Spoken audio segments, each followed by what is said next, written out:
Now that we have the Kirchhoff laws and the models, mathematical models for resistors, capacitors, and inductors all in place, we're ready to talk about transient circuits. First is to describe what do I mean by the term transient. It's simply something that's changing with time. Steady state has to do with the idea of things having achieved constant values. So if you think back to that capacitor charging problem that I sketched before with the resistor and a capacitor, in these transient problems it's very common to have a switch in the circuit, and that switch will sometimes be labeled with a particular time that's going to either open or close. If this is a voltage V and this is a resistor R and capacitor C, what we can discuss just verbally is what will happen when the switch closes. The capacitor now can have a path for electrons to flow from one plate to the other. Current is going to go clockwise through the circuit, and the capacitor is going to start charging up towards its eventual final value. Well, once it's achieved that final value, there'll be no more currents, no more changes in voltage or current, and so we will have achieved steady state. What I want you to see from the model for the capacitor is what that means. Equals C times d by dt of a constant if we're in steady state, and so we get I equals 0. And that is, if a capacitor is in steady state, whether it has 0 volts on it or some finite DC voltage, that voltage is no longer changing with time, so this derivative disappears, and we get current through a capacitor is equal to 0. It's like an open circuit.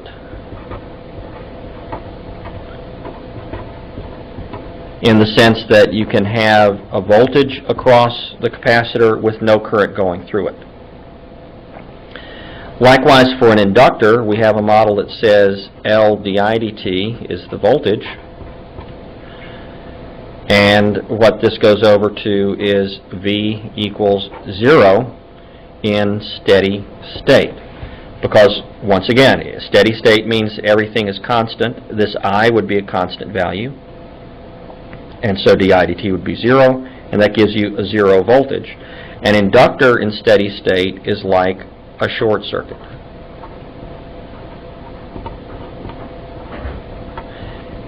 And you can use these two properties to figure out not only the final values, but sometimes the initial values of the voltage on the capacitor or the current through an inductor. And as an illustration of these techniques, I want to take you through 4 sample problems, 2 each for capacitors and inductors, to show you where the equations come from and to remind you of some of the actual equations that you'll see in your formula book, in your reference book, but to let you know where those equations come from. So first, if we're looking at a capacitor that has some energy stored in it, and so if we say this is a voltage Vc as a function of time, and here's a switch and a resistor. So the capacitor has capacitance C, the resistor has resistance R, and this switch closes at t equals 0.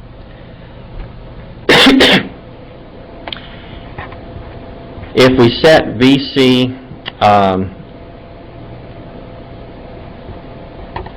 equal to its initial value at t equals 0, then V sub C of 0 would be some set value, say capital V volts. Now what happens when this switch closes is a current will start to flow through this circuit. And now I want to point out to you something very important about our capacitor model, and that is the passive sign convention. Without it, we would get our equation wrong and we would predict something sort of ridiculous, and I'll show you what that is in a minute. Passive sign convention says that The inductor current is C dV dt with positive sign if and only if the voltage on the capacitor matches the direction of the current, like so. So if your capacitor current is flowing from higher to lower potential, then you can write this equation. What happens, as in our present case, the capacitor has a voltage with this polarity, and the current's actually going in the opposite direction. So make this a good if-then statement. If this is the situation, then the linear model reads I is equal to negative C dV dt. And that has to do with the energy flow in the capacitor. Compare with a resistor, where power in the resistor is always V times R, and it's always going to be voltage with plus to minus polarity matching the direction of current flow. For a capacitor, if that capacitor is charging up, the current's going from higher to lower potential, but in this case the capacitor is discharging, so the current's actually going from lower to higher potential. The capacitor is acting temporarily in this case as a source of energy, and therefore we need to have our power expression P is equal to VI match up correctly with the right algebraic sign. So that's where this name comes from. It's a positive sign in the linear model if the capacitor is acting like a passive element, but in this case it's acting more like an active element. It's delivering energy to the rest of the circuit, and therefore you need a minus sign in the model. Okay, what we can do now is go on and elaborate on that with our Kirchhoff law. The goal is going to be to set up an equation that we can easily solve. In this case, it will be a differential equation. In fact, it will be a first-order differential equation. That's where the title of the first-order transient section comes from. So what we do now is write out the Kirchhoff law with the switch closed. You can actually show that it's a closed switch with two little node symbols like that. And what we need are two different symbols for the capacitor voltage, plus to minus, for the resistor voltage, plus to minus, and here's our current. It's a clockwise current going through the whole loop, and we can just call that I. Since it's the same current for both elements, we don't need a special subscript on that. Well, let's do the Kirchhoff law first. If we start at, say, this node and go around clockwise, I bump into a minus sign on the capacitor and a positive sign on the resistor. So I'd write the Kirchhoff voltage law. Minus VC plus VR equals 0. But now what I want is an equation for I. And so I need to substitute my models. Now so far, we've only looked at I is equal to C dV dt as a way of describing the voltage-current relationship for a capacitor. But it's pretty clear we could integrate on both sides and have a voltage that's equal to 1 over C integral of I dt. And you've actually seen this equation before. If you just look at what is the result of integrating a current over a period of time, well, you can find out the answer just looking at the dimensions. Current is in coulombs per second, dt is in seconds, and so if you cancel out the seconds, you get coulombs. And so what we're actually looking at is charge over capacitance, and this is our familiar Q is equal to CV. So again, this might be a way of remembering this form of the model for the capacitor. This is the equation that we want to use now to substitute for V sub C. So if we continue with our Kirchhoff voltage law, we have a minus VC, but remember the passive sign convention? This current is going from lower to higher potential, and the way I wrote the model here was with the positive sign. If I wanted to make this correct with the passive sign convention, I need a negative sign here and a negative sign throughout here. And so for purposes of substituting into our equation, this is what I need for the voltage expression for the capacitor, and there's the crucial minus sign. For the resistor, it's much easier, just Ohm's law, V sub R is equal to R times I equals 0. And now if I differentiate this expression once with respect to time, it clears the integral.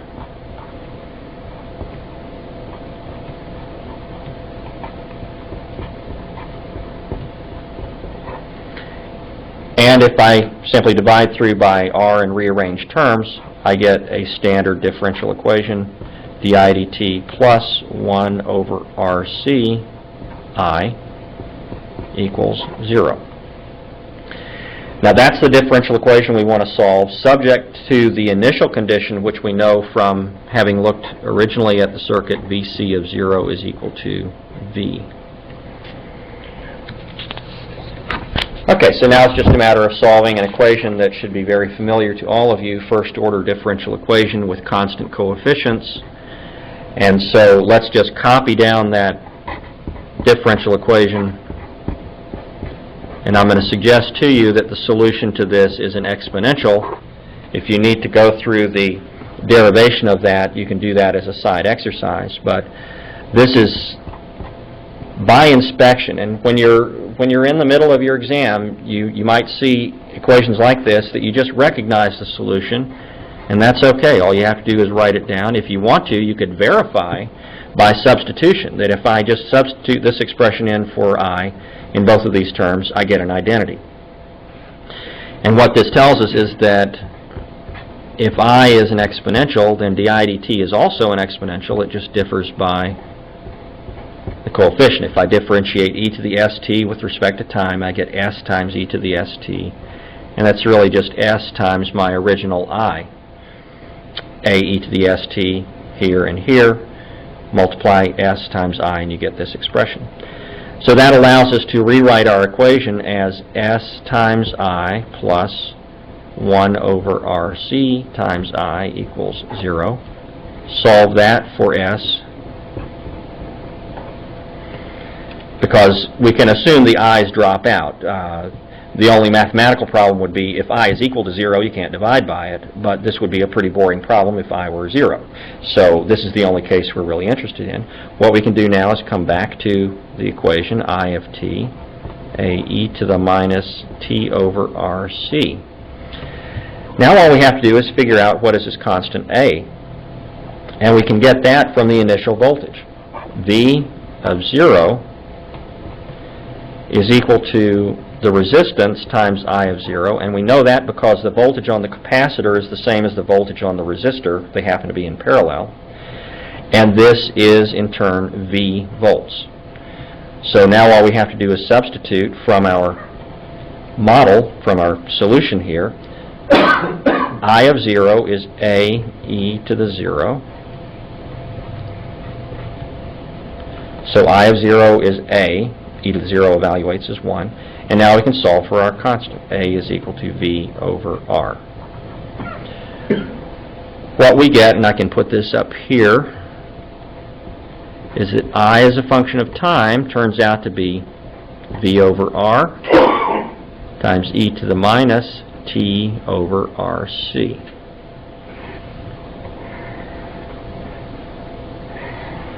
This is an exponential decay. And it's the type of exponential decay you see in a lot of physical problems, a lot of engineering examples. But what we can do is look at a sketch of that and help you remember what the RC actually is telling you about this circuit.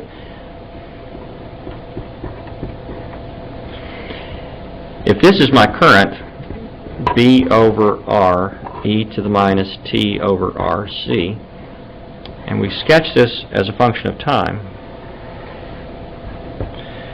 what that says is that t equals 0, my current is V over R.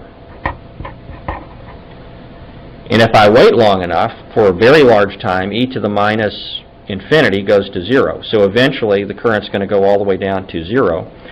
And in the meantime, it's going to follow an exponential decay shape. Another way of writing this expression, though, is to say it's some initial value V over R times e to the minus t over, and tau is called a time constant.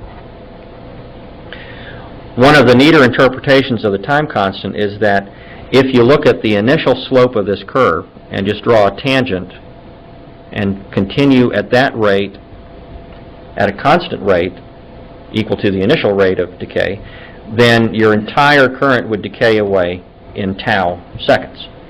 So that's a nice interpretation. Tau has SI units of seconds.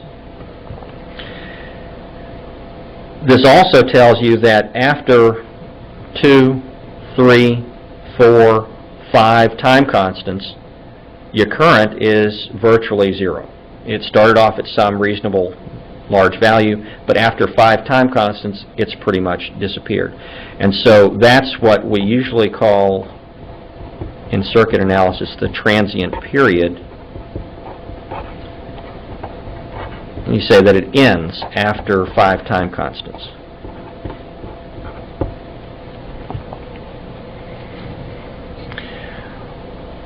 Well then, that's the discharge of a capacitor that originally had some energy stored in it, and the mechanism for letting that capacitor discharge was to have current flow through a resistor. Previously, though, I drew a picture of a voltage source charging up a capacitor through a resistor, and that's a companion problem that what I want to do now is show you essentially the result. I'll give you the beginning steps of the derivation. You can fill in the steps as you wish, but the result is very similar, and for that we just need a battery, resistor, switch, and a capacitor. What we have to do in this case is set the initial condition on the capacitor, V sub C. V sub C at time equals 0 is now assumed to be 0 volts. So what we're saying is that this capacitor is initially uncharged. What we're going to do is close the switch at t equals 0 and let the capacitor charge up through this resistor R. Think back to the steady state analysis and also think in terms of node voltages. We'll have a current in this circuit as long as there is a potential difference across this resistor. But when the current disappears, we've achieved steady state, so there'll be no more current. Remember, I is C dV dt, and so when this capacitor voltage becomes a constant, the current disappears, and there'll be no potential difference across the resistor. The capacitor will eventually charge up to V volts. So what we can do is put that as a final condition using t equal infinity and say that that's going to be equal to V volts. Now, one habit I've gotten into over the years is distinguishing between V, the unit, and V, the symbol. That's where these square brackets are very handy. So you see a V in square brackets, that's units of volts. This is a variable V.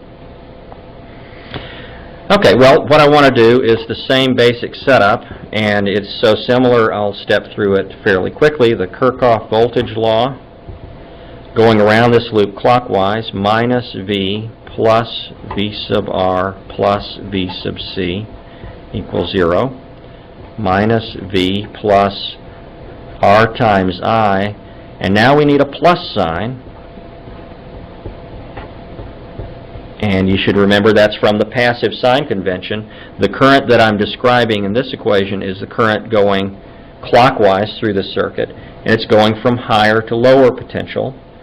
The capacitor here is acting like a passive element, and so I use the positive sign in my model. Well, once again, we differentiate to clear the integral sign.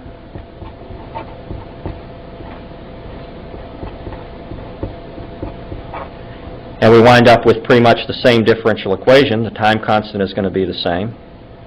The only thing that's different is that our initial and final values dictate that we go back and change a slight variation on the constant.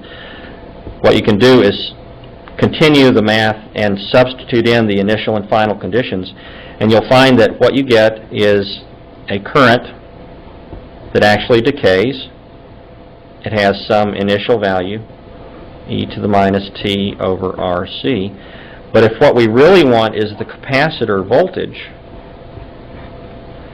then we're going to have to apply this model to the results of this differential equation. So when you integrate this current and you set the initial and final conditions, what you wind up with is an exponential. Has the same basic form here, but it's subtracting off from a constant.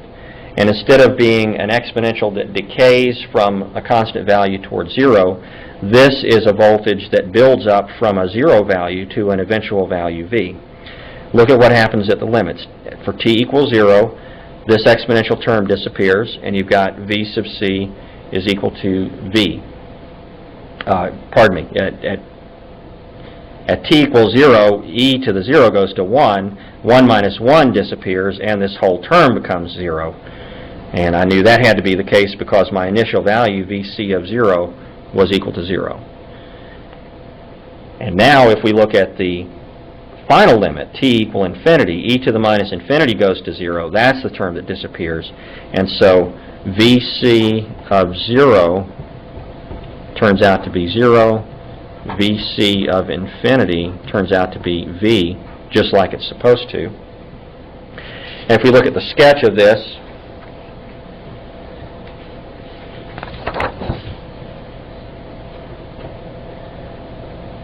we'll also see how the time constant comes into play here. For the capacitor voltage, for a charging capacitor, we've got an eventual steady state voltage of V, but we have to wait an infinite amount of time for it to actually get that large. Vc starts at 0, so this is Vc of t.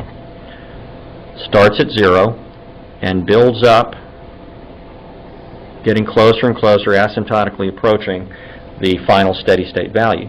And once again, the time constant comes in. If we look at the rate at which this curve is increasing, the initial rate would mean the capacitor would completely charge in just tau seconds if it could continue to charge at that initial rate. But since the rate that it's charging is constantly slowing down, it takes forever for it to completely charge. And once again, this time constant t for an RC circuit is t is equal to R times C. Well, the next two circuits I want to show you are for resistor-inductor problems, with the inductor initially storing energy and discharging or de-energizing through the resistor, and then the companion problem, which I will show you the setup and the solution, and the intermediate steps are very similar to what we've just seen for the capacitor charging. One reason that I prefer this term energizing and de-energizing is just to remind you that the inductor doesn't store energy with separated charges, so it would be misleading to call this an inductor charging or discharging problem.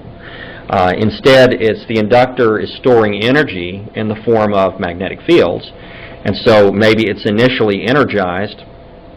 And the way we can do that is to have, and let me be careful about the directions here, an initial DC current source connected to an inductor.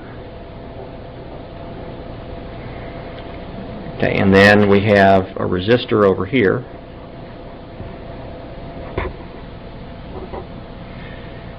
And what I need to arrange for here, and there's a practical reason for this, I need a switch that's going to smoothly switch from connected to the source to being connected to the resistor. And so I'm going to use a switch that kind of looks funny. It's supposed to indicate that here is the moving element of the switch, and as the switch slides over from this position to this position, there's a continuous contact.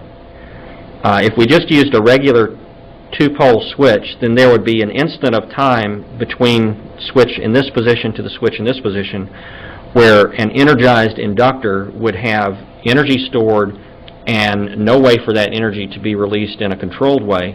So you'd have tremendous arcing problems, and that's just a safety hazard. So whenever I show this circuit, I always include the this sliding contact switch to illustrate. Now, the whole point is, when the switch is in position A, and we leave it there for a very long time, then this inductor is going to have I amps through it. So what I can say is, at t equals 0, I slide the switch all the way over to position B, and now the current that was going this way through the inductor is now the current that's going to be energizing this loop.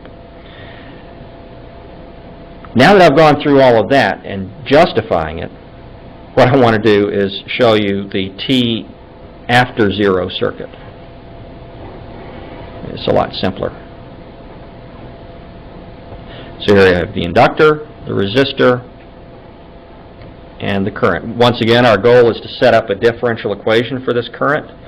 We know that the initial value, I of 0, is equal to I.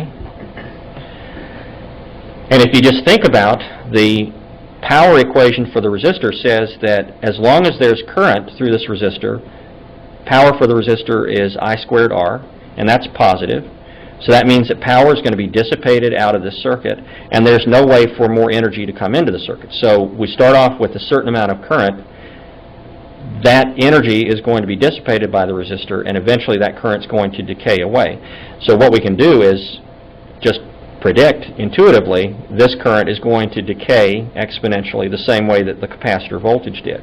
And once again, I'm appealing to the analogies between the capacitors and the inductors. Just as we had passive sign convention for the capacitor, we've got passive sign convention for the inductor.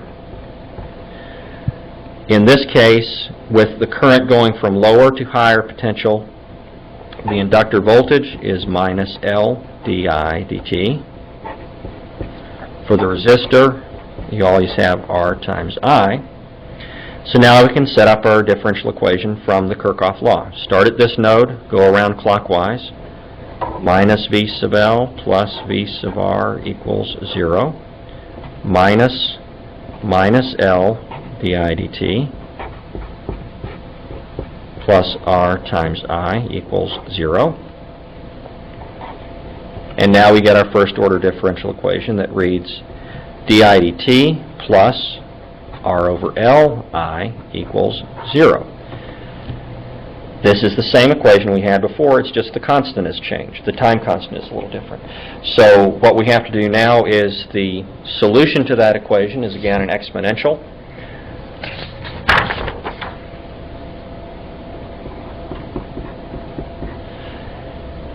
And so we have if di dt plus R over L I is equal to 0, this tells us that I equal to A e to the st is going to be satisfied by Si plus R over L I equals 0. The S turns out to be negative R over L. And the initial value of current we can read right off of the problem statement. At t equals 0, I is equal to I amps. So we can quickly come up with the final solution is capital I times e to the minus R over LT, and if you put that into the time constant form, e to the minus t over tau, where tau in this case has to be L over R. Now this gives me an opportunity to talk to you about the units of inductance and resistance and where this comes out to be units of seconds. It's a handy trick from the linear model. If you remember, V is L di dt. Then you think of that as inductance is a ratio of voltage to rate of change of current. So a unit of inductance would be units of volts divided by amps per second.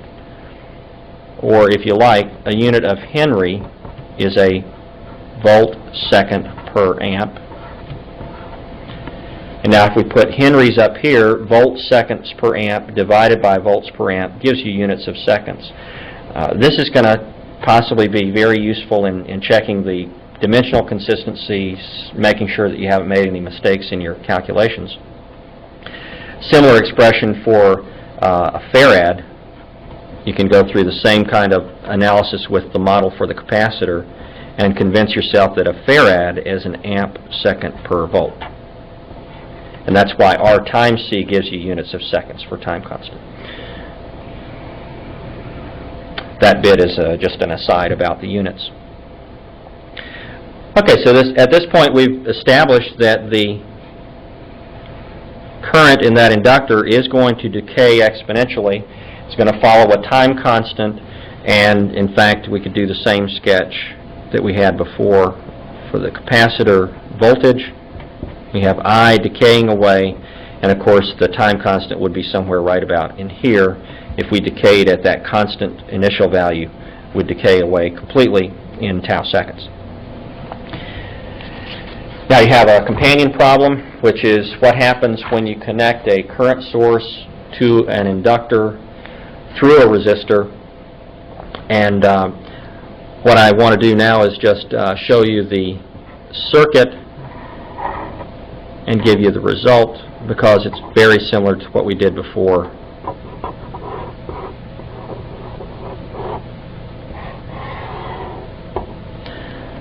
This says, and of course I'm showing symbolically with just the single pole switch. If I wanted to be more careful about it, I'd use another one of those sliding contact switches. But to get to the point quickly, I have a current source of I amps. If I close this switch, then eventually this inductor is going to have I amps going through it.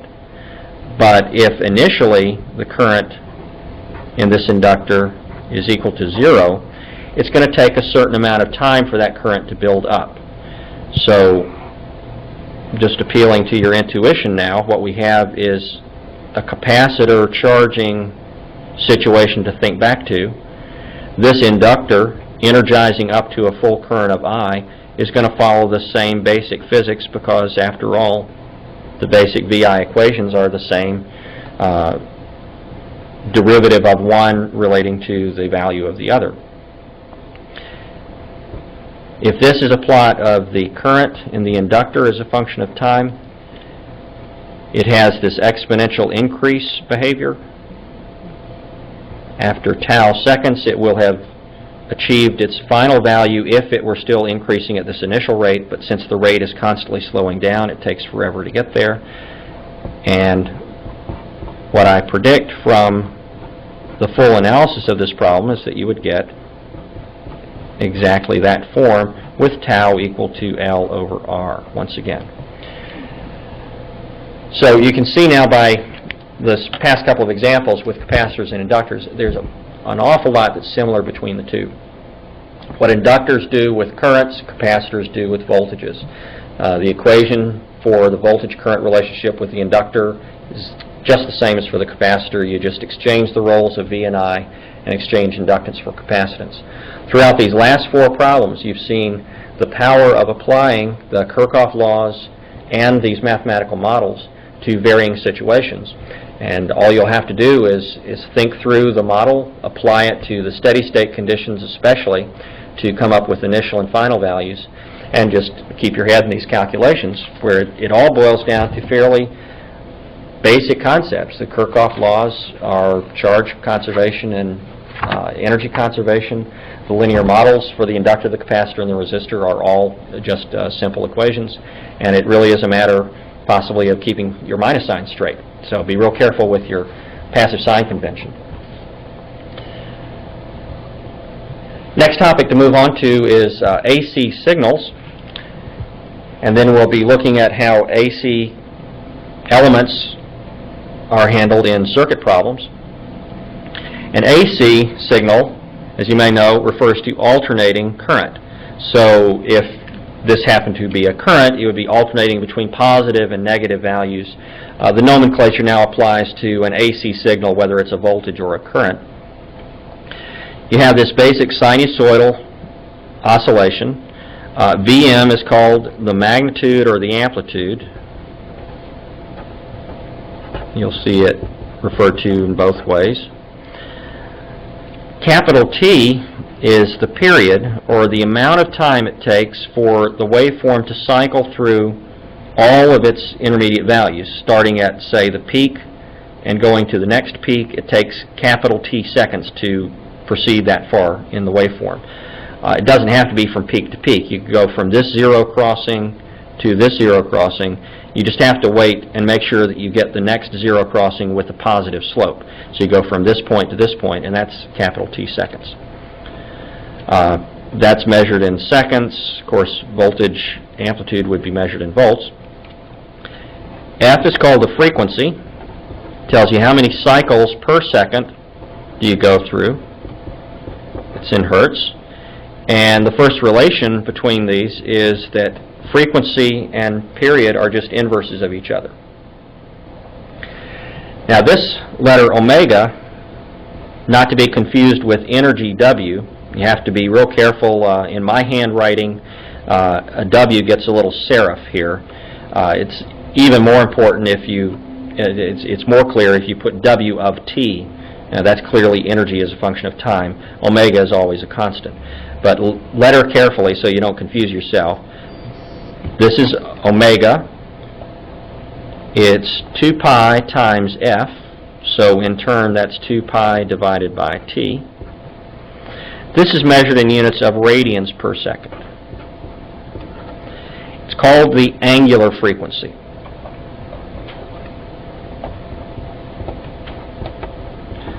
So you have to be a little careful in problems. If you're given the frequency in hertz, that's this number, F. If you're given the symbol omega, you have to remember that's 2 pi times F, and it has to do with measuring angles in radians as opposed to measuring in degrees. Phi is a phase angle, and I'll elaborate on that in the next sheet. When you put all these factors together, you wind up with this typical sinusoidal waveform, and it's referred to as a sinusoid. A lot of authors, and it's very conventional to use the cosine function. You could just as easily use the sine function for this. But notice how all of these factors play a role in defining this function as a constant, as a function of time.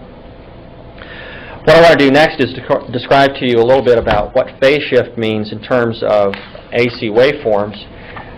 Phase angle is usually measured in degrees, but if you think of it as measuring where in the sinusoidal cycle you are, that's a very useful way to think through it.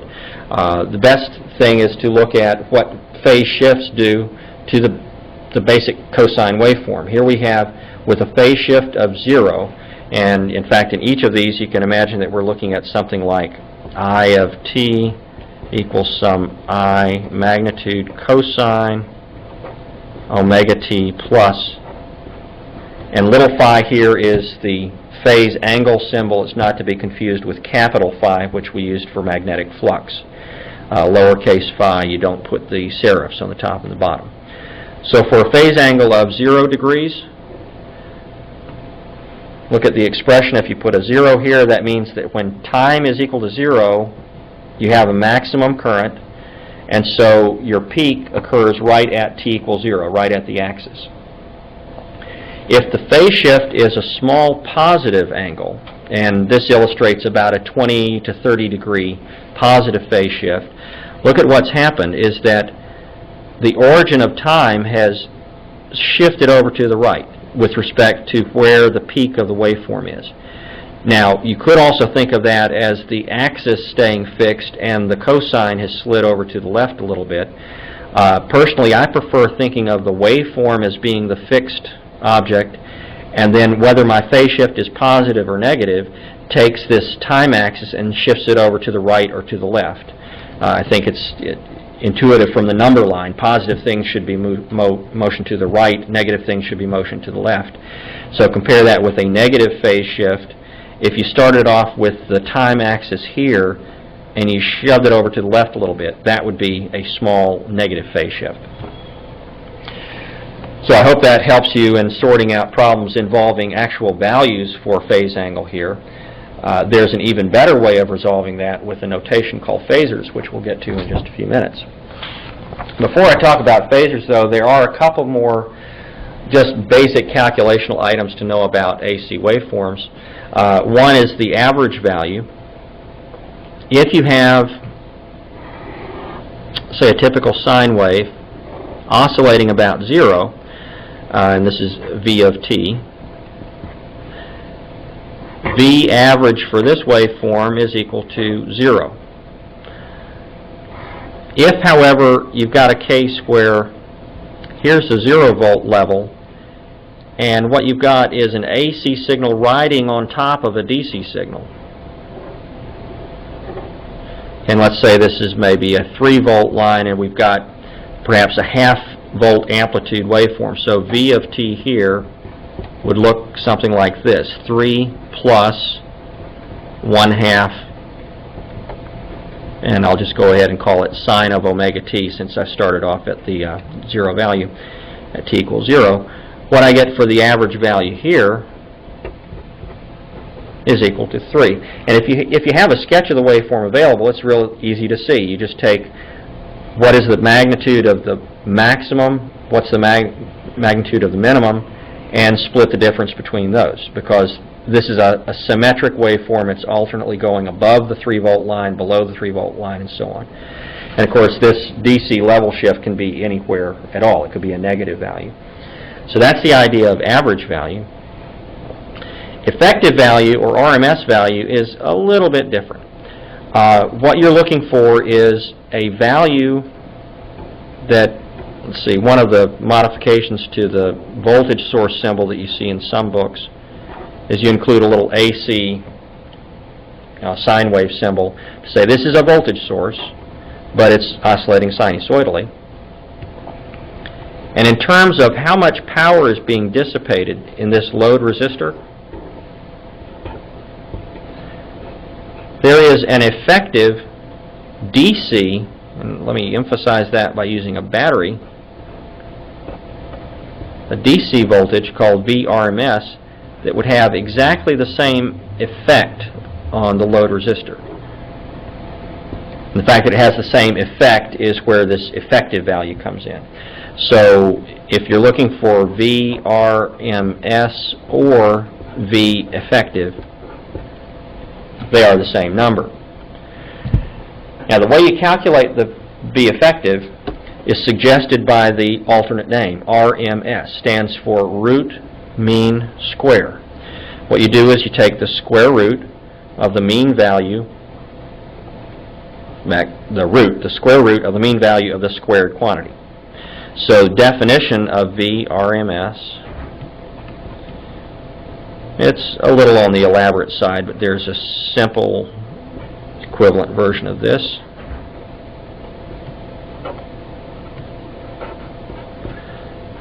What you would do is take your sinusoidal waveform, so this V of t, for instance, take this voltage, square it, integrate over one cycle, divide that result by t, and then take the square root of all of that. And you can see dimensionally it works out.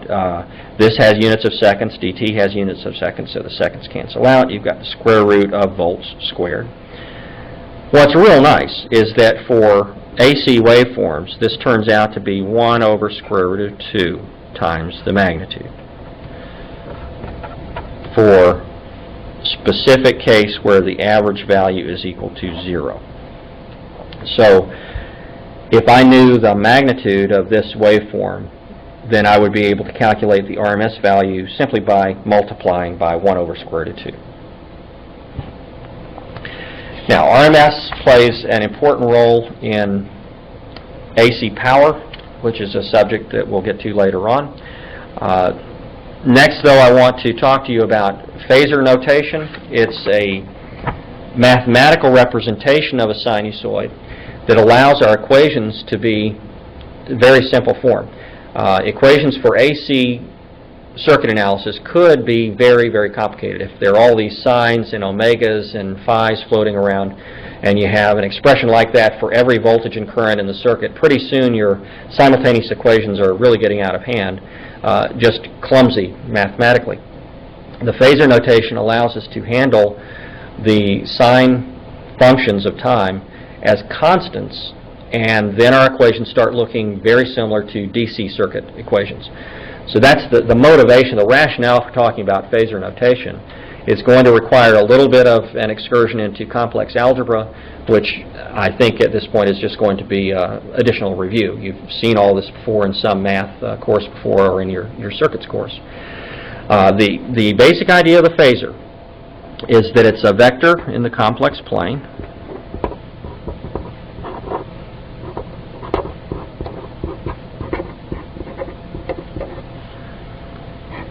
It's considered fixed for circuit analysis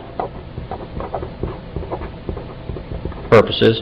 But if you ever want to relate it to the real world, it rotates at omega radians per second to duplicate the effect of a sinusoid at omega radians per second. Now, what does all that mean? If I have the complex plane, where the real part is the horizontal axis and the imaginary part is the real axis, and I just draw a vector in that complex plane,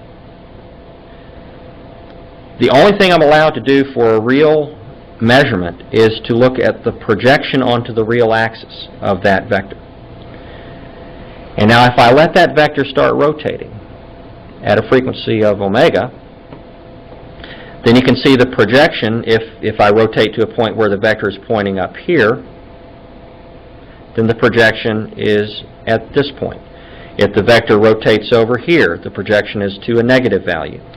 And so in fact, if I look at my pen here as the phasor rotating, imagine that it's rotating around. Now I have to think through this. I want it to go counterclockwise as you're looking at it. So I'll go clockwise. And as this pen is rotating around and around, follow the tip of it. But I'm going to continue that rotation, but now I'm going to do it in a plane so that now all you can see is the tip. And the tip is oscillating back and forth. If I just project the tip into space, it's going back and forth like this.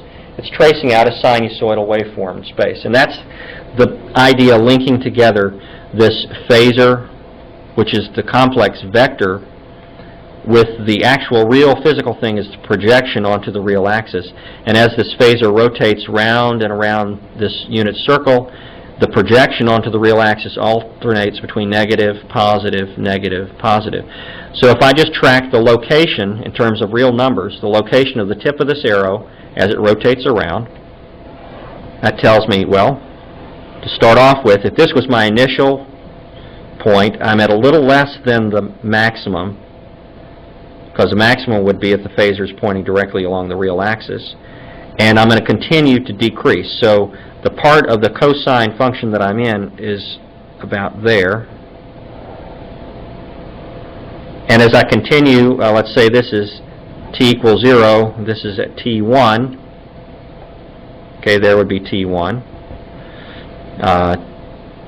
Let's go around to, say, t2. At time t2, I would be in a region where the projection on the real axis is negative, so I'm somewhere down in here, not quite at the minimum. And so you see how this works. As the phasor rotates around counterclockwise around the complex plane, the projection onto the real axis is alternating between positive and negative values, and that's duplicating our sinusoid. Now if this is a voltage, and our voltage V of t is V magnitude cosine omega t plus phi. The way I write down this phasor, in handwriting you have to, it's a bold-faced letter in text, and for a bold-faced handwritten letter you just do a double stroke for the whatever is an appropriate part of the letter to double up. So for the voltage, it's this left-hand side. You double that up to make that a phasor. The phasor is nothing more than the magnitude and the phase angle. And the advantage here is that we've eliminated all of the common expressions. Everything in our circuit is going to oscillate sinusoidally, the same cosine function, the same omega. But the important things for any particular element or source are the amplitude and the phase angle. So this is how you get a phasor from a sinusoid. In using phasors in circuit analysis, we're going to have to be able to add them, subtract them, some cases multiply together, do an operation called conjugation. So to set the stage for all of that, I want to review in just one sheet all of the algebra of complex numbers that you need to remember for this test. Starting off with the basic complex number, which has two real number components. There's the real part and the imaginary part. And we can sketch this on the complex plane, real, imaginary.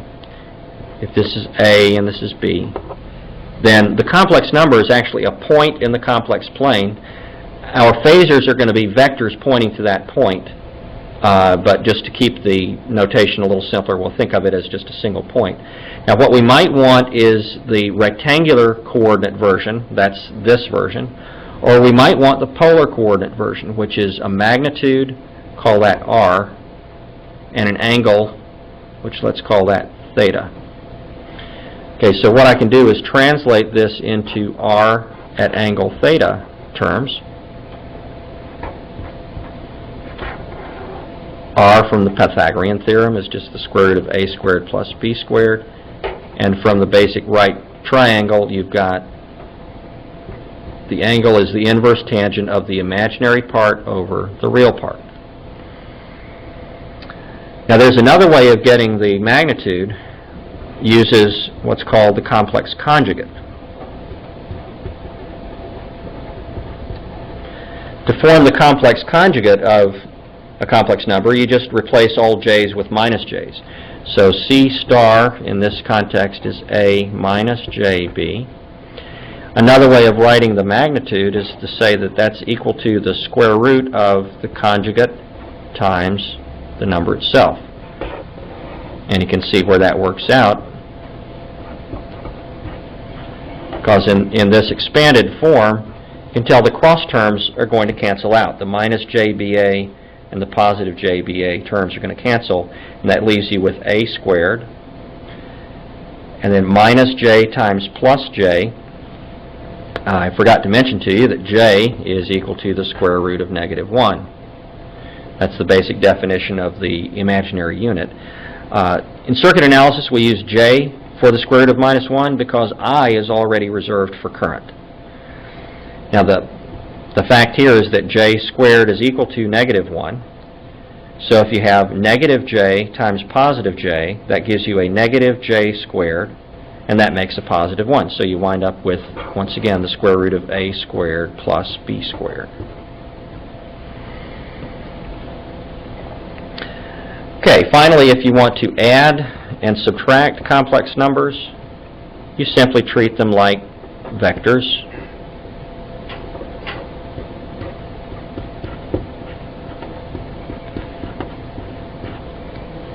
Here the real and imaginary parts A1 and B1 correspond to the complex number C1.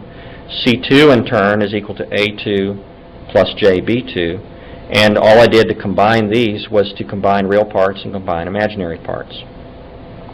If you want to multiply them, the best idea is to convert over to the polar form first.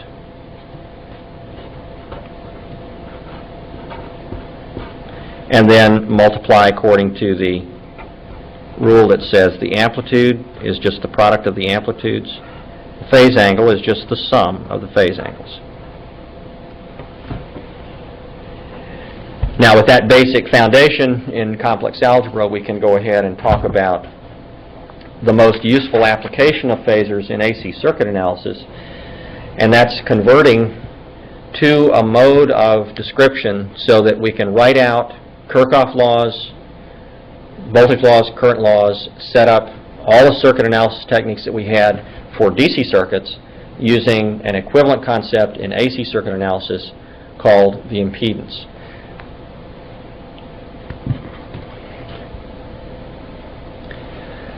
So let's start by describing what an impedance is. The concept of impedance is very similar to resistance. In a DC circuit, you have a resistor that has an Ohm's law that says V is equal to R times I. For an AC circuit, the equivalent concept to resistance is impedance. And so what we want to do is set up a ratio of voltage phasor to current phasor. And this is strictly analogous to resistance is equal to V over I. The only thing is, for an AC circuit problem, we have to go over to the phasor notation. Both of these are going to be potentially complex numbers, and therefore impedance is a complex number. It has real and imaginary parts, and they're given names, R and X. R is called a resistance, just as we had before, and X is referred to as reactance. They both have units of ohms. Now, what we need to do is look at what are the impedance formulas for resistors, capacitors, and inductors. For a resistor, Z sub R is simply equal to R. We've already got the Ohm's law. It says this is a real number divided by a real number, so it's not complex at all. It doesn't have this imaginary part. The impedance of a resistor is purely real. It's a pure real number.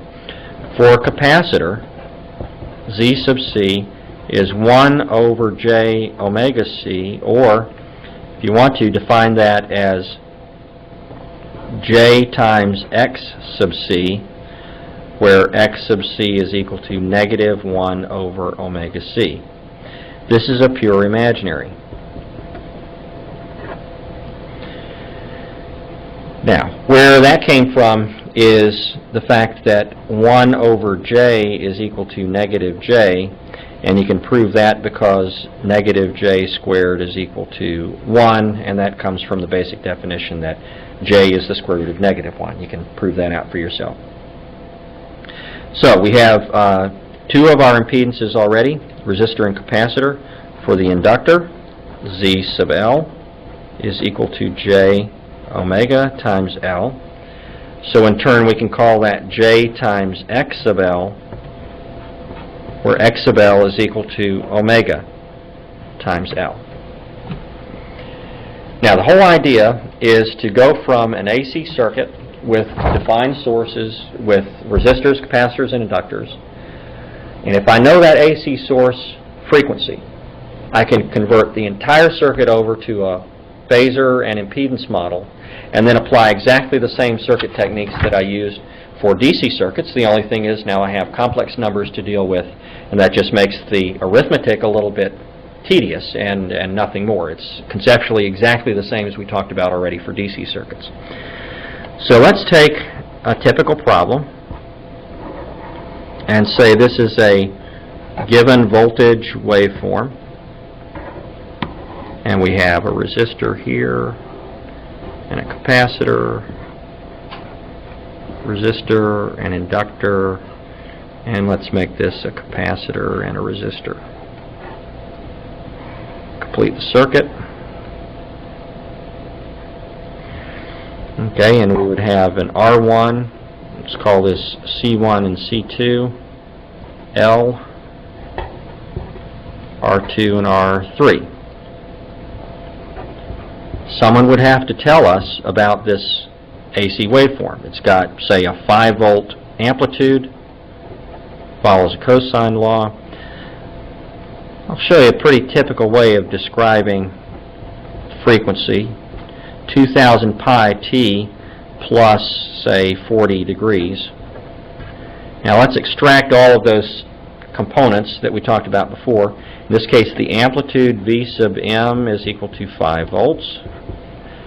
The frequency, and this is the point I wanted to make, is everything multiplying time t is the frequency omega.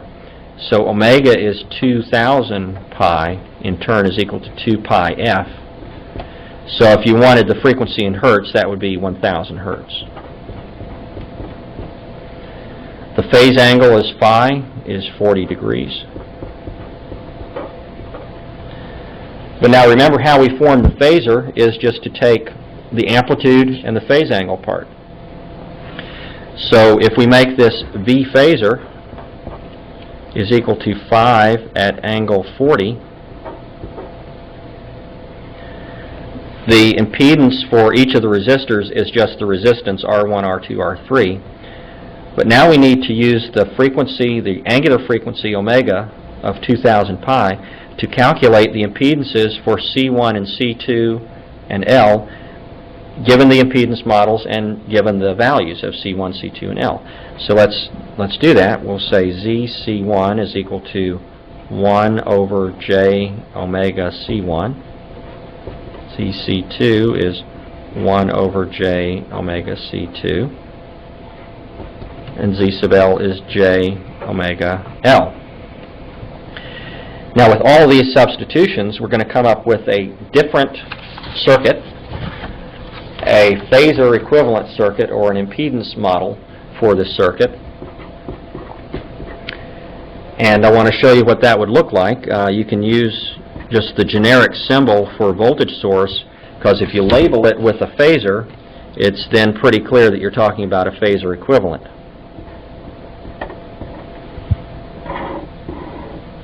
Okay? And you have R1 is a numerical value of the resistance. That becomes the impedance for that resistor R1. For C1, we're going to put in the complex number, or the pure imaginary number, 1 over J omega C1. And so on around the circuit. We have a resistance R3 in this box, an impedance of J omega L in this box, and then down this branch we've got a 1 over J omega C2 and an R2. So far we've just substituted the phasor equivalent and the impedance equivalents. Now the question is, what do you do with this?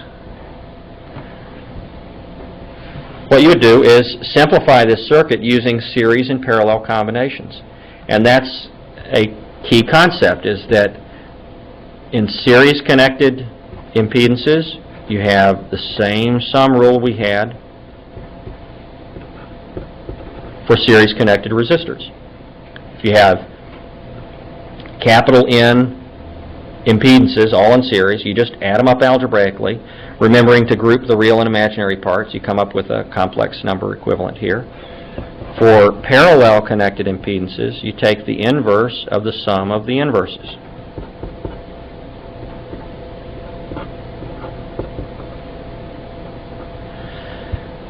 So with numerical values substituted all along here, what you would do is take one grand total impedance for this branch, the grand total impedance for this branch, combine those two in parallel to come up with a single impedance for this whole network, and then add R1 to that. Then what you would have is a straightforward exercise in the Ohm's law. It says I've got a ZEQ now. That's the impedance equivalent of this entire network of resistors, capacitors, and inductors. And from that, I can easily calculate the current, because just as we have Ohm's law, V is equal to Ri, we've got the AC equivalent of Ohm's law, V is equal to Z times I. And I would calculate the I in this circuit with V phasor divided by ZEQ. Now you have a number of examples of this in your review material, and this is the kind of thing that you need to practice and practice and practice, just to make sure that you don't make careless mistakes like 1 over J equals minus J is the correct way to do it. If you forget that and you mess up the minus sign, that's going to throw off all your calculations. So one thing I would recommend to you is go to the review materials and practice a lot of these AC phasor problems.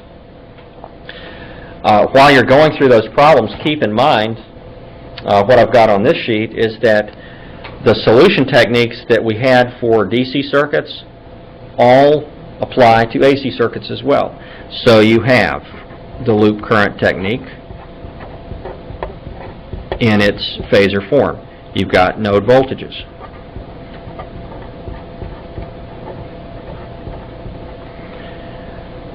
You've got the Thevenin and the Norton equivalents.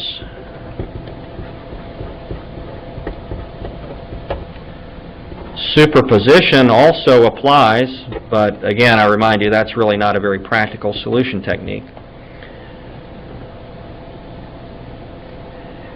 And the others that we talked about, the point here is that as soon as you translate your AC circuit into phasor form for voltage and current sources, and you replace all the components with their equivalent impedance, then you can attack those problems exactly the same way that you attack the DC problems and come up with reliable results. You should use the Kirchhoff laws to check your results, and just remember, of course, it's for Kirchhoff's voltage law, it's the sum of all of the voltage phasors around a loop. For the current law, it's the sum of all of the current phasors. So that means you can't just take the amplitudes of the current phasors and add them up to 0. It's the amplitude with the corresponding phase angle. It's analogous to doing force vector diagrams. You have to remember all of those phasors are vectors in the complex plane, so add them together as you would add together vectors. I mentioned that Thevenin equivalent applies to AC circuits. And so if we have an AC active network,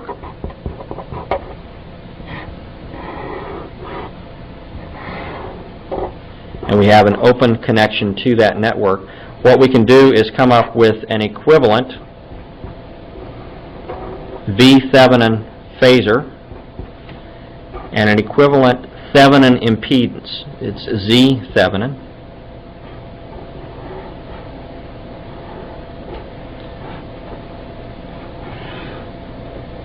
And now we ask the same question again, and that's if I have a load impedance. Now let's call this Z sub L is equal to RL plus JXL.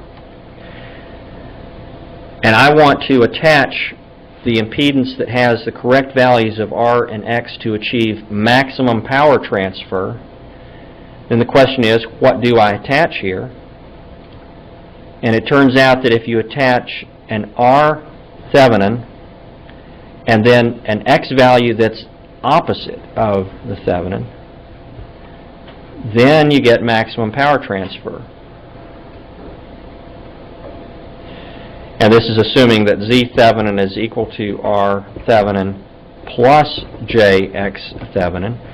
Now I've got Z load is equal to R Thevenin minus JX Thevenin.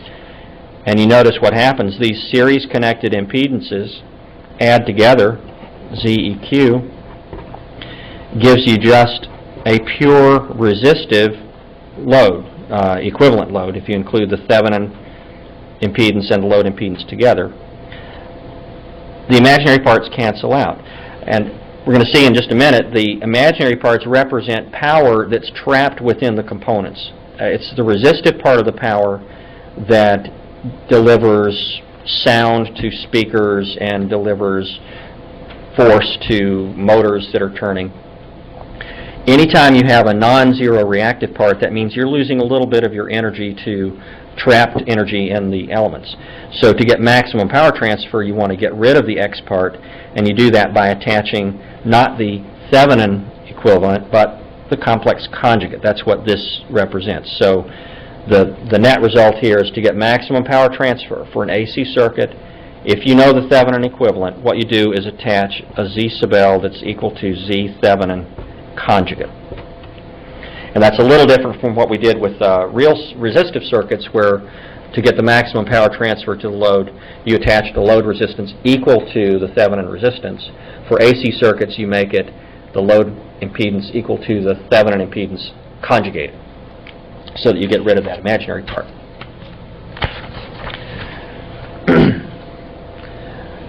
Okay, let's talk for a minute about complex power. How power appears in AC circuits is the same way, theoretically, as for DC elements. You have a power that's equal to a voltage times a current. And if these are AC voltage and current, then they each have their phasor equivalents. Now, the phasor equivalent of this equation is not just V phasor times I phasor, but for a very similar argument to what I just made, you multiply by the conjugate of the current. This is where the concept of effective value or RMS value comes into play in power calculations. So the point is, if you want to get the total power in an AC circuit element, you have to multiply the effective value voltage phasor times the conjugate of the current phasor effective value. That gives you a complex number. It has real and imaginary parts. This is called the power, or the real power, and Q is called the reactive power.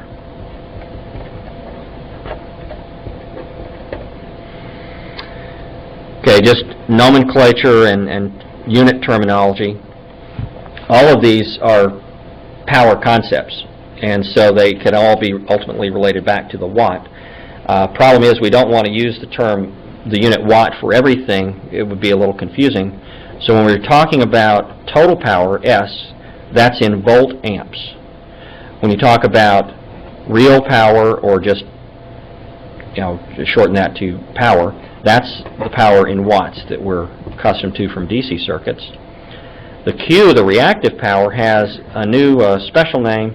It's volt amps reactive. And so if you hear someone referring to a 10 volt amp reactive element, then you know immediately that that's from the units, you know that that's the imaginary part of a power. Now, to keep things straight, there's a nice graphical analog to this expression, S equals P plus JQ. It's called the power triangle. And the power triangle simply plots real power horizontally, reactive power vertically, and the hypotenuse of that triangle turns out to be the total power, S. And you can see if this is in the complex plane, if this is a real part, this is an imaginary part, it's a simple application of the Pythagorean rule. It says the square root of P squared plus Q squared gives you S. So we can label this hypotenuse as S, this real leg as P, the vertical leg as Q. Then there's an angle that comes in here, theta, such that the cosine of theta tells you about the relationship between the total power and the real power. The sine of theta tells you about the relationship between S and Q. So cosine theta is given a name, power factor, or PF. Sine of theta, since it has to do with reactive power, is given the term RF, or reactive factor. And the one that you're probably going to see most often in your exam questions is power factor.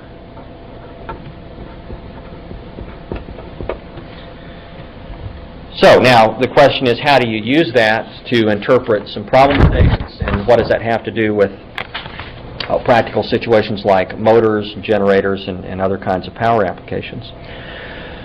Well, the power factor tells you if it's a positive or negative power factor. It tells you if your load is more of a capacitive type load or more of an inductive type load. Okay, and this gets into the topic of leading and lagging power factors. Well, to illustrate, if you think about the phasor diagram for a capacitor, its current phasor is going to be ahead of its voltage phasor by 90 degrees worth of phase shift. So if you have a capacitor phasor diagram, here's the real axis and the imaginary axis. If we just arbitrarily say, okay, here is the voltage on the capacitor, the current is going to lead the voltage by 90 degrees. So I go 90 degrees in front, and always these angles are positive counterclockwise around the complex plane. This would be the location of the I phasor for the capacitor, and that's a 90 degree phase shift between the two. Okay, for an inductor,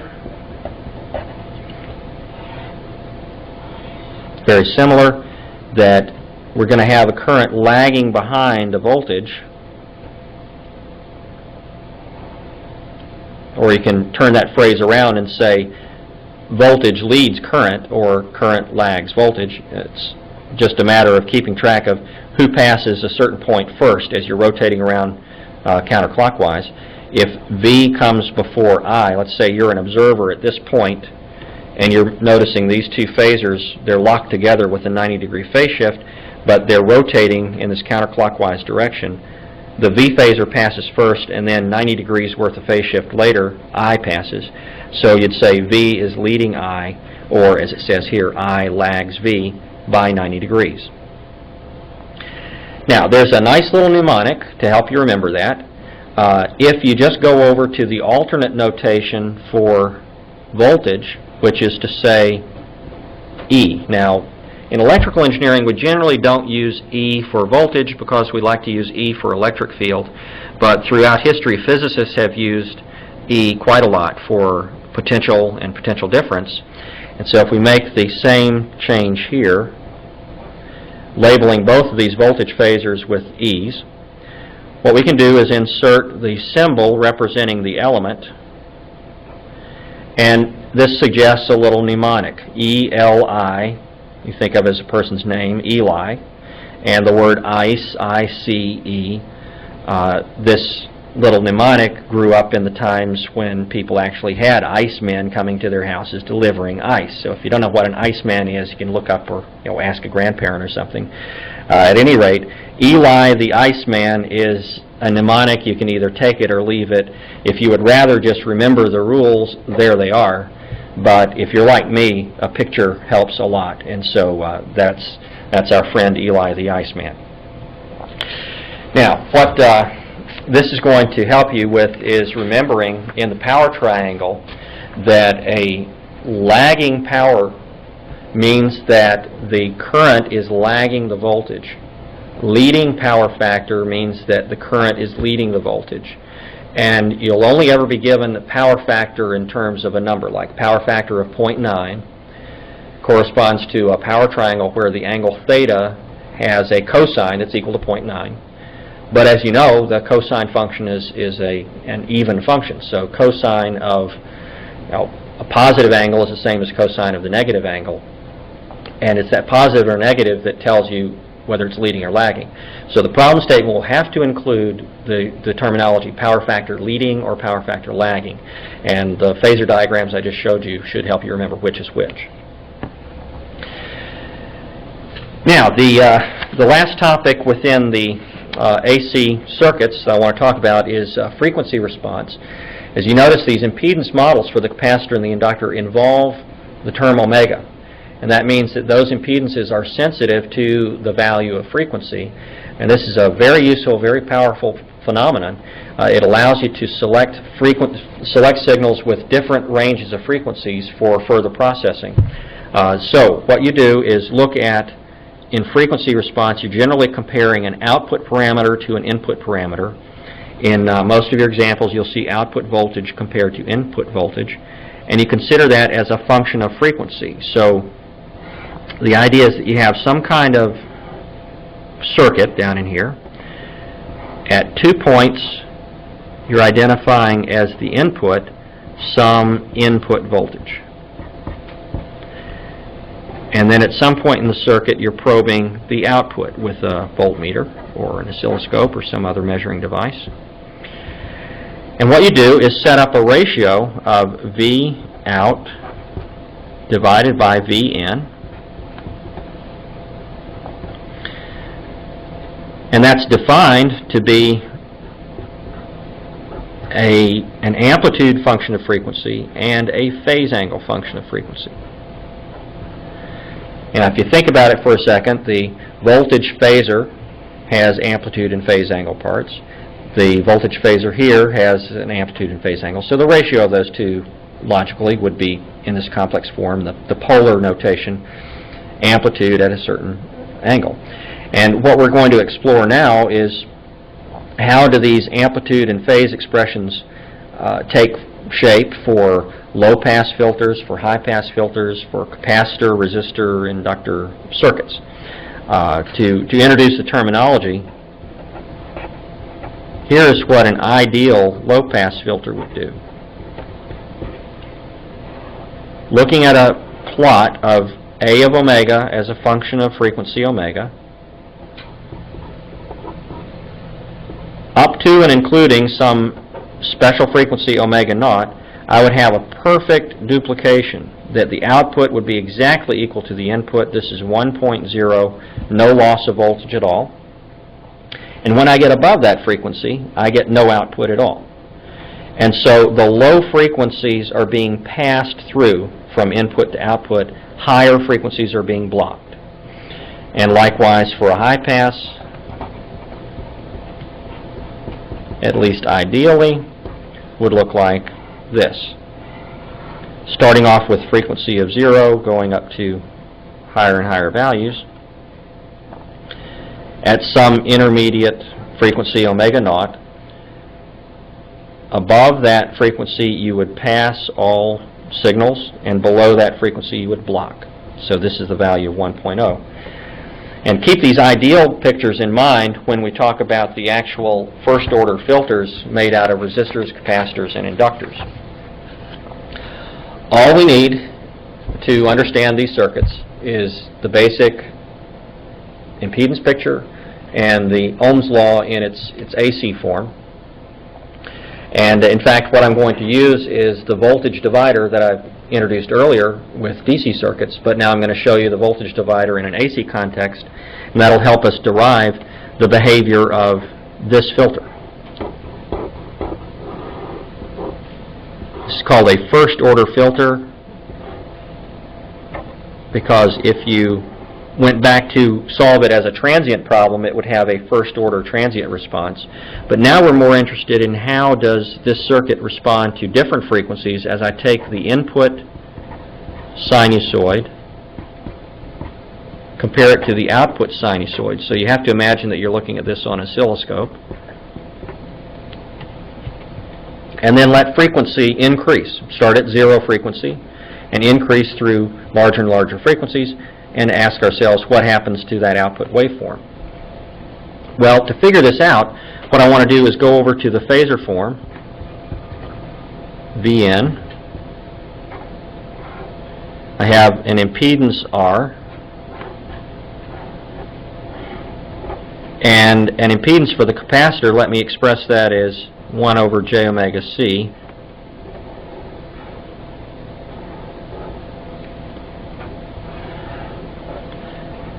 And now we have an output voltage.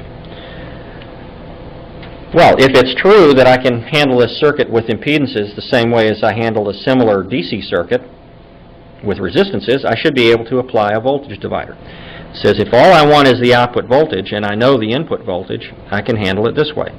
V out is equal to a fraction of the input, and that fraction is given by the impedance of this block divided by the sum of these two impedances. That's strictly analogous to taking R2 divided by R1 plus R2 in our resistor circuit. Just have to be careful with the J's.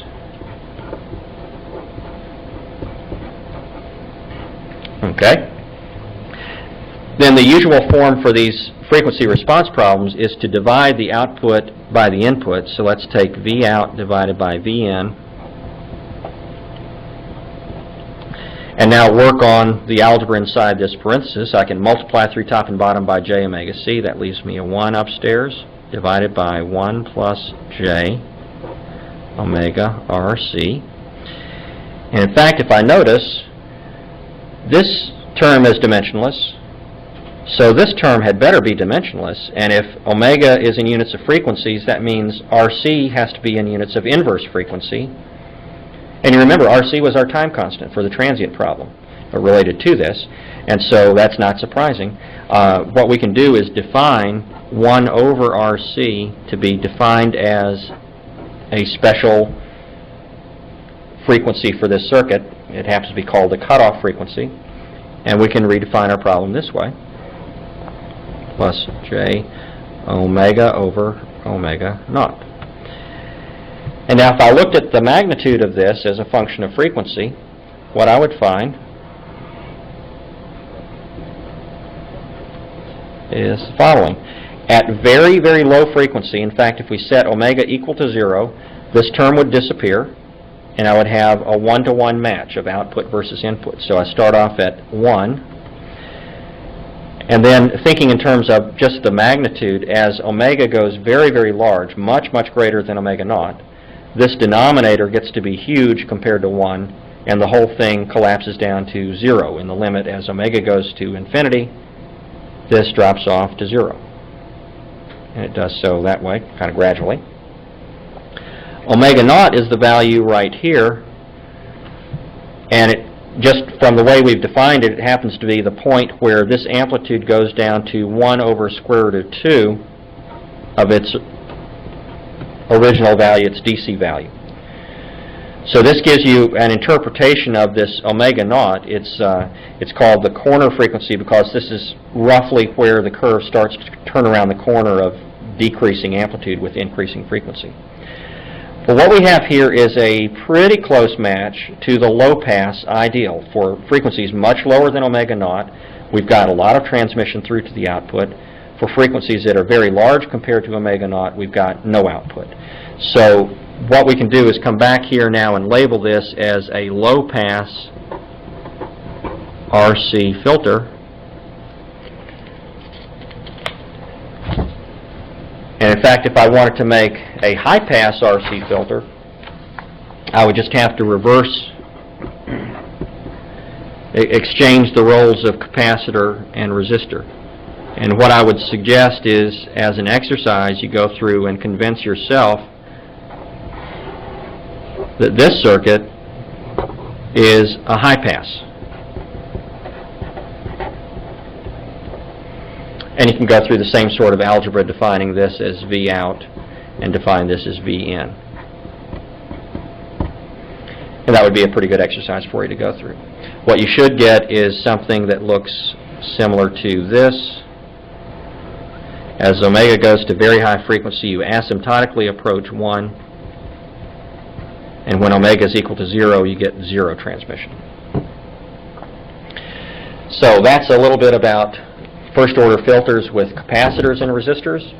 We can do the same sort of thing with resistors and inductors. And what I want to do here is just sketch the two filters for you, and again suggest you do as an exercise the phasor derivation of this using the voltage divider.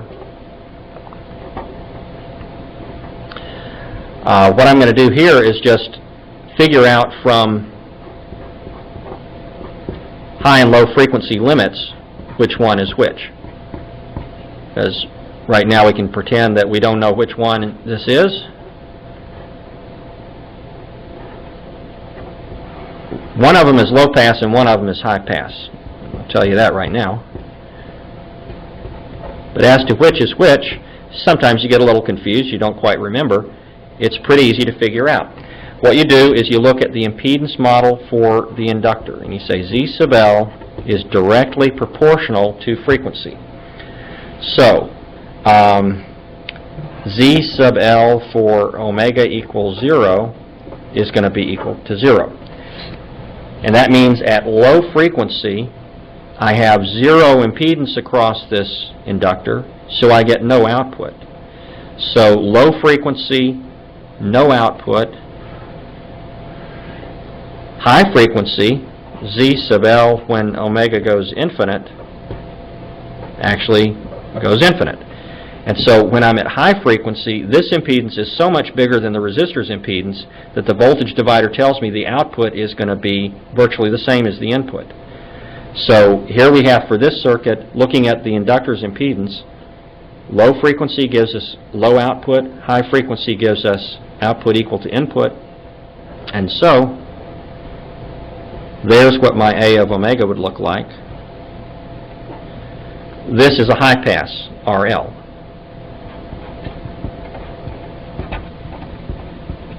And now, just because I know that these things behave the opposite way when I exchange the roles of R and L, I can just label this as a low pass and sketch its behavior just like that. Now the only question is, where is the corner frequency? Where is the break frequency? And again, recall that in the transient version, the time constant was L over R. Remember, units of henries are volt seconds per amp, and if you divide through by volt per amp, you get a unit of second. So that means that R over L is some kind of frequency, and in fact, that's what we define as the corner frequency for this RL. Now, you can figure that out from looking at the voltage divider and the impedance models, and I suggest you do that just to clear this up. But for one final point, I'd like to show you that if let me put this capacitor high pass back up here. Notice if I go from a capacitor high pass, and let me show it that way. From this circuit to this circuit, the only change I've made is I've replaced a capacitor with an inductor. And I've gone from having a high pass RC to a low pass RL. And that's real useful because all it means is you just have to figure out one of these first order filters. Let's say I write this one out and I figure out it's a high pass. And now I know all the other three, because I know if I switch the R and C, I get a low pass RC. If I replace the capacitor with an inductor, I get a low pass RL.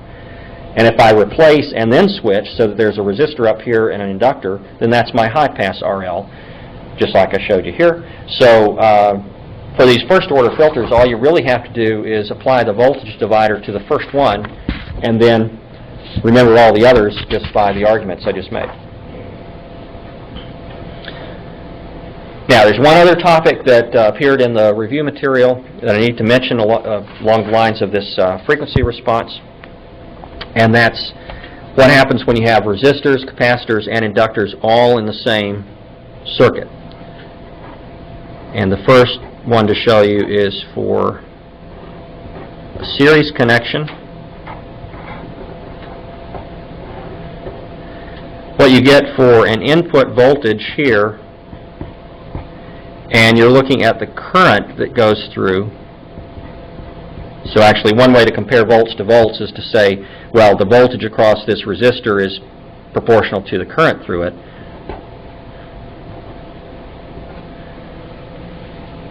But what you'll find is that for very low frequencies, let's actually recall what the capacitor and inductor look like in their impedance models. Okay, if the frequency is extremely small, then the capacitor impedance is going to be huge and the current will suffer. It'll be a very low current for that reason. If I have a very high frequency, the inductor is going to dominate. It's going to make the equivalent impedance here very large, and the current's going to be very small. So there's got to be some intermediate frequency where the current is the maximum value it can have. And in fact, you can see that if you plot versus frequency, the magnitude of I of t as a function of frequency, it's going to look something like this. Okay, where at low frequencies, the capacitor is blocking the current. At high frequencies, it's the inductor that's causing the problem. And boy, did I mess up. That's a capacitor, so it should be a C. And that's an inductor. So there you go. That's not E. Let's block that out. Sorry about that. So when the frequency gets real high, it's the inductor here that's keeping the current from being very large. But somewhere in between, what happens is that the capacitor impedance and the inductor impedance just cancel each other out. You get a ZEQ equal to R plus J omega L. And now if you'll let me put the J upstairs, that makes this a minus J 1 over omega C. Now I can get a hint of what's happening. There's some frequency in the middle of these two extremes, some frequency where this imaginary part just drops out completely. The impedance becomes purely resistive, and the current is a maximum. And that happens when omega L equals 1 over omega C, I of t is going to be maximized. And that happens at a special frequency called the resonant frequency. Omega naught is 1 over the square root of LC. Might be interesting to look at the units for inductance and capacitance and prove to yourself this has units of radians per second like it's supposed to. Now before we leave that, there's an aspect of this resonance curve, it's called. It says if I look at the half power points, and half power means that I'm looking at 1 over square root of 2 of the magnitude. So if this is normalized to a value of 1, and I go down by a factor of 1 over square root of 2, that defines a range of frequencies over which we have pretty good transmission. If we're looking at this as the current is the output, the voltage is the input, then here's where the output versus input is very large. When you're outside of that band of frequencies, you're losing a lot of current. Well, this range is called the bandwidth, B. And if you have the bandwidth very small, that means that your resonance curve is going to be a very strong spike. If the bandwidth is very large, then this curve is spread out over a lot more frequencies. That's a measure of the quality of the circuit. So there's something called a quality factor, which you'll see in your notes.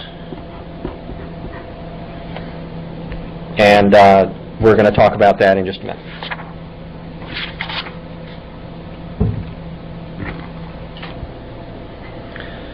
So as I said, we have this resonant curve, and there's a band in the middle where it's got a very large output versus input ratio.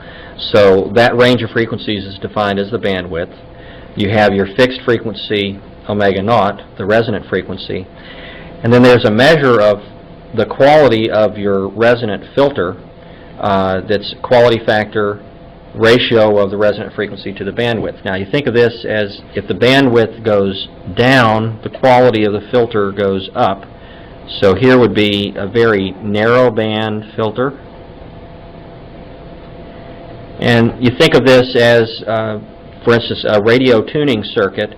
You want to tune in the frequency that's right here where there's a radio program broadcasting, and you don't want the broadcast from this channel or this channel or this station over here. You want that bandwidth to be very narrow for that tunability. So you need a high quality filter and you need a high quality factor. Now if your quality factor is lower, then you're going to get a much wider band at the same resonant frequency. Let's say this omega naught is the same for both. And in this case, if you have stations broadcasting at this omega naught and this frequency and that frequency, this is a pretty poor job of selecting that station.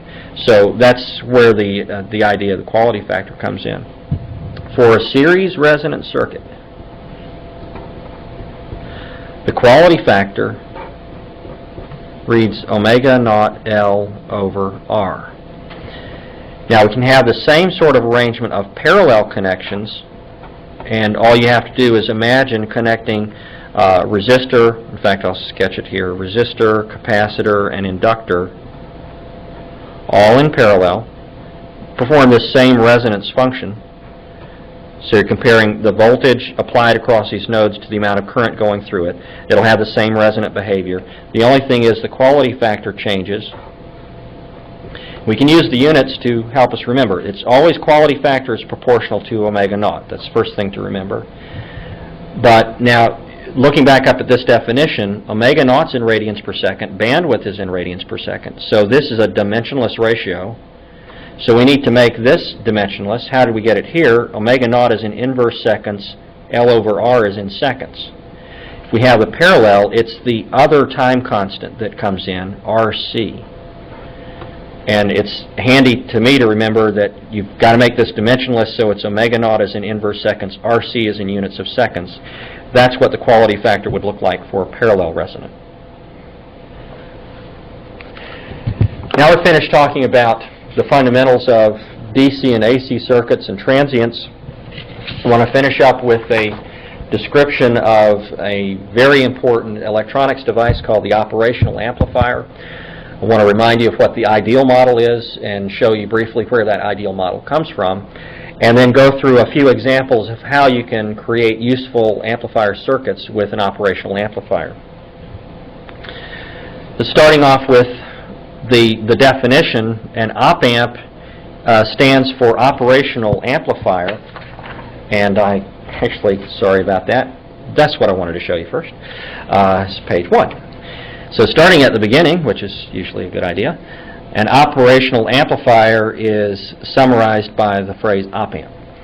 Now, what an op-amp can do for you is take an input signal and amplify it, but where this is most useful is taking the difference between two input signals and amplifying that difference with a magnitude of A, called a voltage gain, and it's not accidental that this is the same letter we used for our frequency response.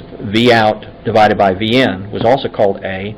This A is called the open loop gain, and the equation relating the output to the inputs is what you see here. This is the equation that you would use in very detailed calculations using real op-amps and very thorough analysis. What I'm going to show you next is a simplified version of that, which actually is very powerful and very useful for even a lot of electrical engineering applications. The ideal model is good enough. So what I want to do is show you how that more realistic gain model turns into an ideal model. What you need is a voltage gain of infinity, which obviously, if you think about that practically, that's not achievable, but we can get very close to it with a well-designed integrated circuit package. So let's suppose for a moment that we can let the open loop gain go to infinity. See what our equation becomes from the previous slide. You just divide through by A on both sides, and then let A go infinite, and that means that Vout over A, if Vout is a finite number and A goes infinite, that difference between the inputs goes to 0. So this peculiar looking situation occurs. In the ideal op-amp, you've got the two input voltages are identical. And that difference of V1 minus V1 minus V2 equals 0, that 0 effectively is multiplied by an infinity to give you a finite answer. So it seems fairly bizarre when I say it that way. The way to rationalize it is to remember this ideal op-amp is really just a useful approximation. It's a real close approximation to the way a real op-amp works. In a real op-amp, what you would have is a potential difference of about a microvolt across these two, and a gain of 10 to the 4th or 10 to the 5th volts per volt. So what you get out here is on the order of a volt or a fraction of a volt, much, much bigger than that tiny little difference. And the difference between these two is so much smaller than all the other voltages in the circuit that we can effectively assume that it's equal to 0 and get pretty good results. There's a related limit. It's not, we don't have time to show it right here, but it has to do with another internal parameter of the op-amp called the input resistance. If you drew a resistor between these two nodes and then allowed that resistor value to go infinite, that would be the same, essentially the same limit as making the gain go infinite. What that says is that there can't be any current in these wires. So if we have an infinite input resistance, no current in these wires. So now, to summarize, what I want to remind you of about the ideal model is that V1 equals V2, where those represent the input signal voltages, and that the currents going into those inputs are both 0. Now, coupled with the Kirchhoff laws and the node voltage technique, we can use these two parts of the ideal model, attach a variety of external resistors in resistor networks, and come up with some really very useful applied circuits. So I think what you'll appreciate from this next slide is where the op-amp gets its name and also why it's a useful thing to know about for all engineers. The op-amp can be used as an amplifier that inverts the output with respect to the input. You can make an amplifier that doesn't invert and doesn't cause that 180-degree phase shift. You can take several input signals and add them together with different coefficients. So you can do a weighted sum of inputs. That's called a summing amplifier. You can take the difference of two inputs and amplify that. For control purposes, this is a very useful circuit. It allows one of the inputs to be a set point for a thermostat, for instance, and the other input voltage is a measured voltage from a thermocouple. And so you can have the op-amp circuit creating an output voltage that's either positive or negative depending on whether the temperature is higher or lower than you want it to be. And that has very useful applications in instrumentation. For signal processing, sometimes we want to have the integral of the input signal or the derivative of the input signal, and that's where these circuits called integrator and differentiator come in. So now what I want to do is take you through a couple of examples. We have time for about 3 of these to show you how to use this ideal model to figure out some of the circuit problems involving op amps that you might see on the exam. So let's start off with the inverting amplifier. If you only have time to really study and understand one op amp circuit, this is the one to do, because everything else is based on this basic layout. What we're doing is tying one of the inputs to ground, so this is 0 volts, and this is our input, so let's call that VN, and this is V out. Now I'm going to go ahead and use lowercase letters because this op amp works very well for AC signals. It works for any time-dependent signal, and in fact, as a subset, if the frequency goes to 0, that becomes a DC current, and these work very well as DC circuits as well. What I'm doing is bringing the input voltage into the op amp through a resistor R1, and then resistor R2 is allowing a portion of the output to feed back into the input. So this you'll also sometimes see called RF, F for feedback.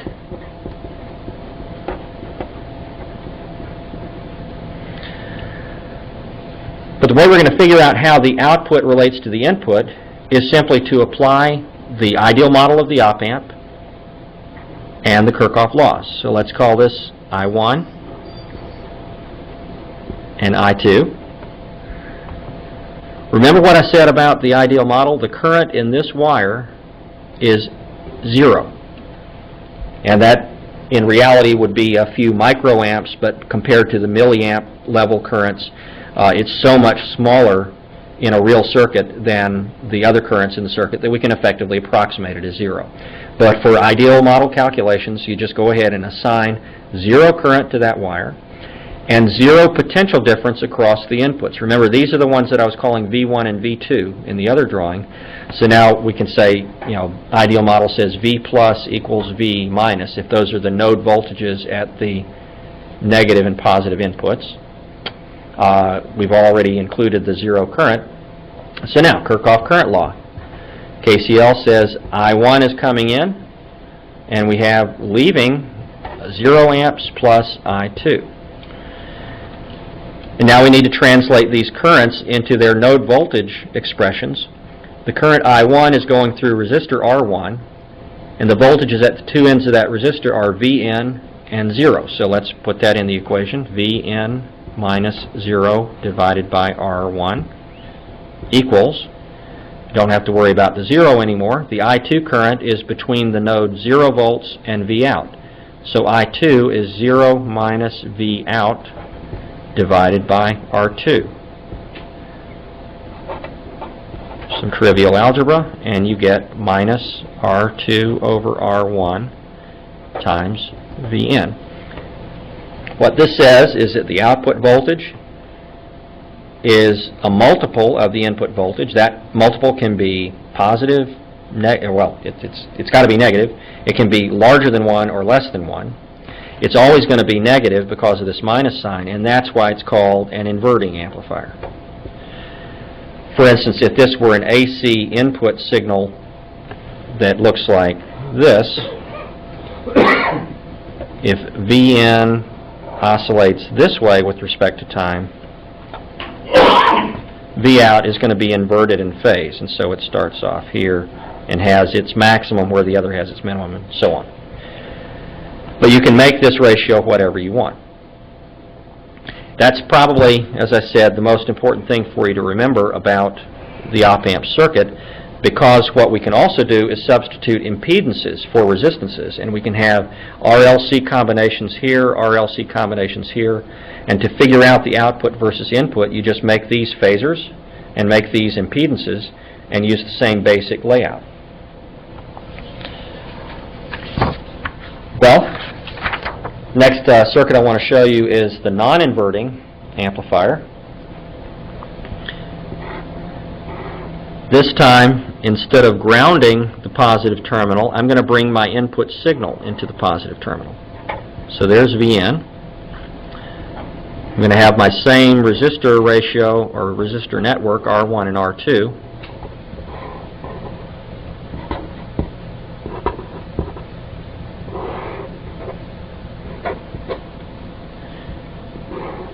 And there's my feedback path again through R2. What I need to do with this terminal is ground it.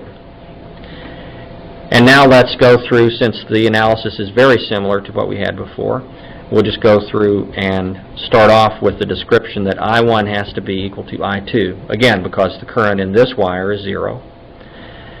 If V plus equals V minus, and V plus is at the input voltage Vn, that means that this wire, this node, is at Vn. So I can write 0 minus Vn divided by R1 equals Vn minus V out divided by R2. And now when I collect my terms and rewrite this, 1 plus R2 over R1 times Vn. This tells me again the output is a multiple of the input, but notice that this multiple is always going to be positive. So now we have an output and input that are in phase with each other. It's not inverting the output, and in some instances that's a useful thing. Well, as one last example, let me show you the op-amp integrator and where it comes from. Notice that I'm involving the same basic layout as for the inverting amplifier. So one thing that we can expect is probably the output is going to be inverted with respect to the input. But the way we're going to decipher this problem is, again, just using the linear model for the capacitor and the ideal model for the op-amp. We've got 0 volts at this node, and therefore 0 volts at this node. I1 equals I2. I1 is the potential difference divided by the resistance, Vn minus 0 divided by R. Now, for the capacitor current, we've got a linear model that says I is equal to C dV dt. We have to be careful with our passive sign conventions, so let's say that this is the polarity we're assigning to the capacitor voltage, and that means we're assuming the 0 volt node is at a higher potential than the output. It doesn't really matter whether it truly is at a higher potential or not, as long as we set up a convention and we stay consistent with that. So this polarity symbol allows us to write down C d by dt of V sub C. And it's very important to keep track of these minus signs, because now V sub C in terms of node voltages is 0 minus V out.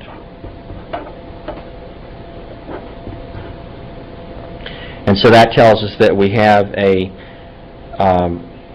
Vn divided by Rc is equal to the minus time derivative of the output.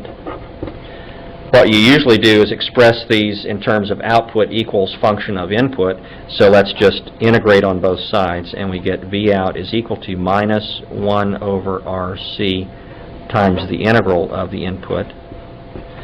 So we have an output voltage that's the integral of the input voltage. So if we put in a square wave here, we get a triangle wave out. It's very useful for signal processing, and you just have to keep track of this minus sign and remember the factor of 1 over Rc. There's a similar result you can get by exchanging the roles of resistor and capacitor. You can get a differentiator, and I'll just show you that circuit here on this sheet and let you figure that one out as an exercise. I think you'll actually see this result in your reference manual, and it's another example of The analogies between these circuits, you notice the difference between this one and this one is I've just exchanged the roles of resistor and capacitor. And so where in this circuit I have the output is proportional to the integral of the input, for this circuit the output is proportional to the derivative of the input. Wanted to show you the references that I used. I guess I showed them to you briefly at the beginning. There's a description of these books. The first one is the reference handbook, similar to the one you're going to be allowed to use in the exam. Second reference is the EIT review manual that I believe you have copies of. Now the third one, I'm just giving you the bibliography data, just the author and title of this book. It's a thorough textbook for an entire survey of electrical engineering, and so it contains a whole lot more than you would want to study for this exam. The reason I mentioned it is, for one thing, this is the book we use at Texas A&M for our circuits course for non-majors. At your university, you probably used a similar textbook, and I would encourage you to go back to that book for some of the details and additional problems to look at. Finally, my contact information on this sheet. Between now, the time you view this tape, and the time you come to the live session, if you have questions about what I've covered, or if you would just like to call up and talk about electrical engineering in general, I'd be happy to talk with you by telephone, or you can send an email to my address as shown there. I wish you good luck on your exam, and I look forward to seeing you in a few weeks when it's time for the live session. Thank you.